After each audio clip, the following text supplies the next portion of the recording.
It's hard to keep track. Indictment number one, indictment number two, and now conveniently, here we are, one day after this closed-door testimony of Hunter Biden's old business partner, Devin Archer, who comes out and says, the big guy, Joe, he was on the phone 20 times with Hunter's business associates. One day after that, magically, boom, here you go. Another Trump indictment. Boom, boom, boom. That's right. Boom, boom, boom. 3 now, baby. Unbelievable stuff. We now welcome on and say good morning to Josh Hawley, Missouri U.S. Senator, joining us on KCMO Talk Radio. Senator, thanks for joining us, as always, on KCMO. What do you make of the timing of this most recent indictment? Well, I think it's no coincidence. I mean, you see this pattern going back even to the ridiculous New York indictment of the Manhattan prosecutor, which also came after revelations about the Bidens. So, I mean, I think they've made it very clear this Justice Department is going to do everything and anything it can to try to prevent Trump from running against Biden, because Biden knows that this is the guy who's leading in the polls. It's his strongest competitor, and he's going to try to sideline him. And I just go back to the fact, Pete, we've never seen this before in American history. I mean, we are truly in uncharted waters here. The fact that Joe Biden is using his DOJ to try and kneecap his chief competitor is just unbelievable. When you look at this from the standpoint of politics, is that really what you think, Senator, this is about? Is it simply politics to win an election, or do you believe that they would actually like to see Donald Trump charged and prosecuted criminally, or do they just want to make sure that if he is the candidate, which it looks like he will be right now, they're going to do everything they can to use these legal cases to hamstring him and slow him down? Well, I certainly think it's the last thing. I mean, I certainly think that they want to harm him however they can. I think they'd like to prevent him from running. I mean, let's not forget, this is a party, the Democrats and the Democrat leadership, that has been obsessed with proving Trump to be a spy, a criminal, a Russian colluder from before he was elected the first time. So this has become, I think, a true obsession, and they would like to see him prevented from running at all. I think, Pete, that's their number one goal, is can they get him tried? Can they get him convicted? Can they then make the argument that the Constitution doesn't prevent him to run, which is wrong, by the way, but I'm sure we'll hear that from the left really soon. I think that's goal number one. If they can't succeed in that, goal number two is try to harm him. But also, I think, let's not forget, this is really about everybody who voted for Trump. Everybody and anybody who supported Trump. They want to delegitimize anybody who has supported Donald Trump, who has supported conservatives in the last 2 elections. And that's where it really, really gets dangerous. And that's why you see all the intimidation, of parents at school board meetings. That's why you see the intimidation of Catholic pro-life protesters. I mean, this Justice Department has gone all in on treating anybody who disagrees with them politically as a threat to our country, as terrorists. And again, that is just unprecedented in American history. So you don't believe, Senator, that there's an element to this where the left is trying to think that, Trump's the guy that we think we've got a chance at beating, or we can beat again, and we can run back January 6th tape and all this stuff in campaign ads? You don't think it's that he's the guy they want to face? You don't believe that's part of it? No, I don't think so. I think that's giving them too much credit. I think they are obsessed with him. And I think that they are trying to do everything they can to prevent him from running again. And again, to try to delegitimize anybody and everybody who has ever voted for him. Mm-hmm. And that effort has been well underway for years. I mean, again, in 2016, they were trying it. And they're certainly trying it again now. And I think that's not going to succeed.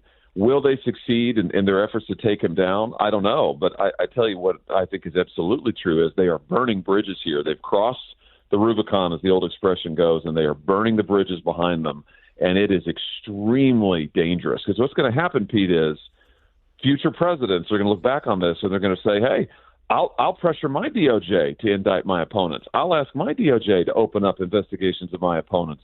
I'll try to get the FBI to get wiretaps of my opponents. All this stuff that the Democrats have done for 8 years, extremely dangerous. Senator Josh Hawley is on KCMO. Now, what do you think the play is, Senator, for other Republicans who are going to be on the ballot next year? And by the way, you are one of them. Now, you're in Missouri, so people are feeling good about that. But in some of these other states that are important swing states, as they try to hang on to or you try to take back the Senate, hang on to the House, how would you advise them in terms of what these Trump indictments could do in terms of overtaking the conversation around 2024 versus actually talking about the things that are impacting Americans every single day? Well, I think that you've got to make the case that we have got to be focused on, Republicans have got to be focused on what people care about and getting this country back on track, getting jobs back to this country, getting the cost of health care down, getting the cost of prescription drug prices down, taking on China to stop their cheating that's destroying our industry. You know, these are the things the Biden administration is failing at. So they want to talk about Trump. They want to talk about these sham indictments. That's what they want. And I would just say that, you know, I for one, am not going to be distracted from what they're trying to do. I mean, we're going to call out their lawlessness because they've made that a central campaign issue. I mean, with their lawlessness now, an attack on the rule of law, we have got to point that out for what it is. But if they think that that means that Joe Biden's going to get a free pass and that we're not going to prosecute the case against Joe Biden, everybody who has enabled him and agrees with him, and what they have done to this country, what they have done to our jobs, what they have done enabling China. You know, they're making China rich. They're making America poor. That's what Joe Biden has done. That, I think, has got to be front and center, and we can't allow the Democrats to change the subject to something else. Last thing on this, Senator, then I want to dive into Hunter Biden. Do you anticipate, I mean, you know, we all see the polls, but do you anticipate making any kind of an endorsement in this GOP presidential primary? Well, listen, I've said this before, Pete. I've said it for months now, and I don't mean any disrespect to anybody who has their name in this presidential primary and who's running, but I just believe that the nominee is going to be Donald Trump. I mean, I've said that for the better part of a year now. So, you know, I just think that Trump's going to be the nominee. I think it's going to be Trump versus Biden, and I sure as heck know who I'm going to support in that matchup. Mm-hmm. So I just think that this deal is – I think it's a done deal. And listen, you know, the voters will get to vote, but I think Trump is the nominee. When you look at Joe Biden, some people think that he may not be the nominee, depending on how hot the fire gets around this Hunter Biden stuff and the business associates and things like that. Based on the latest news this week involving Hunter's former business partner, Devin Archer, how much more do you want to see, Senator, to really feel confident in the idea that Joe Biden, as vice president and then thereafter, was fully in the loop on what Hunter was doing and was part of this business scheme that he was running? Well, I think what we know now is that Biden has repeatedly lied to the American people. I mean, repeatedly, brazenly, saying that I never had anything to do with Hunter's business dealings, false. Never talked about business with Hunter, false. Hunter never got any money from overseas associates, false. I mean, all lies. As it turns out, all lies.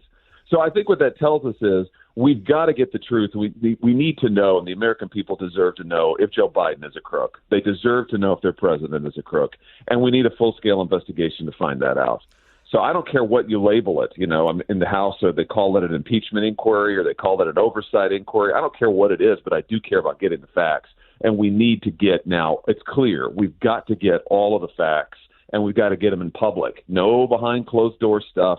The public deserves to know here, because what we've seen is there's a lot of smoke, and typically where there's smoke, there's fire. And I tell you what, if it is the case that the president of the United States has taken foreign bribes, that'd be the biggest scandal in American history. So we need to know the truth. Do you think, Senator, that the Senate, led by Chuck Schumer, would do absolutely anything with this, regardless of what the House and the Oversight Committee finds out here?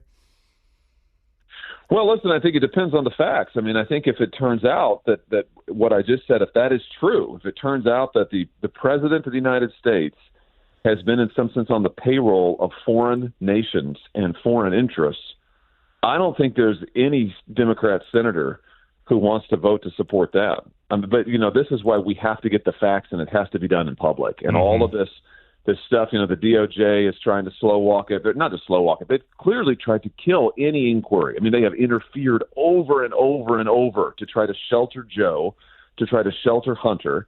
That in and of itself is probably illegal, certainly contrary to the rule of law.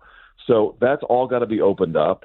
But the House has got to stand up a full committee to investigate this, get all of the facts as to Joe Biden, and bring it to the public. And I think then we see where we are. But what we know for sure is it's impossible to say, oh, there's nothing here, there's nothing to see. I mean, no, we know the president was on the phone with foreign business folks helping his son lying about it. We need to know what the real truth is. Senator Hawley, last thing. I know this has been a big story on the other side of the state, and that is getting funding for victims of the St. Louis region's nuclear contamination. For those of us in Kansas City who have not been following that story, what did you do? What legislation has been put forth on that front as they deal with that issue over in St. Louis?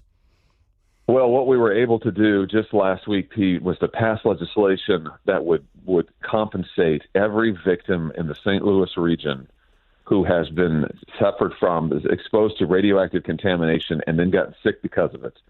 They would have their medical bills paid for by the government for the sickness that the government caused. This would be a major, major step forward. It's a first step. There's a lot more to do, but a major step forward for everybody who lives in that region or has lived in that region, which I'm sure a lot of your listeners, folks who grew up, let's say, in the St. Louis area, they've since moved to KC, they've moved to Southwest Missouri, they've moved somewhere else.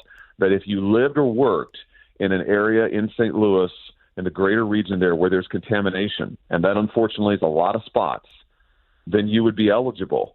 And you got sick, you would be eligible for this. Or if you lost a family member, you'd be eligible for survivor benefits. I just think that this is about basic justice, Pete, for our state, for the people of our state who have been exposed to radioactive contamination by the federal government. I can't emphasize this enough. This isn't a natural disaster.